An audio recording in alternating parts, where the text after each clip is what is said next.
Demi mewujudkan ambisi tersebut, manajemen mendatangkan 7 pemain dari luar daerah. 7 pemain tersebut direkrut dari wilayah dengan kultur sepak bola kuat, yaitu Makassar, Pulau Jawa, dan Medan. Kehadiran mereka diharapkan mampu meningkatkan kualitas pemain serta mental bertanding skuad David FC di tengah ketatnya persaingan Liga 4 Sumsel.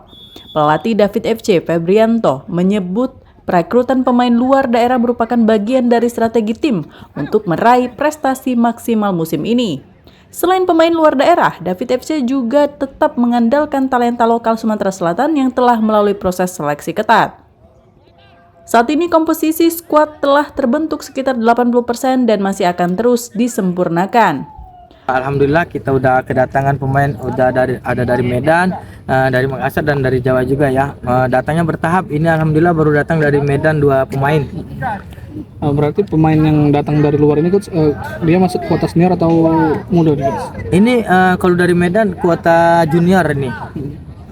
Junior berarti coach? Ya junior. Kita nggak tahu datang dari Makassar sama dari Jawa itu kemungkinan ada senior, ada 2 pemain. Berarti kuota senior masih ada cukup untuk yang dari lokal, coach? Iya cukup. Karena kuota senior sendiri terdiri dari 7 pemain ya. 5 yang main, 2-nya nggak masuk line up. Berarti pemain dari luar kuotanya berapa besar? 7, coach? 7. Nanti datangnya bertahap.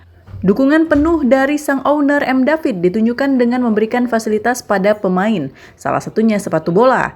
David FC menargetkan tampil konsisten sejak awal hingga akhir kompetisi demi mengamankan gelar juara dan melangkah ke level nasional. Dari Palembang, Bambang Irawan, iNews melaporkan.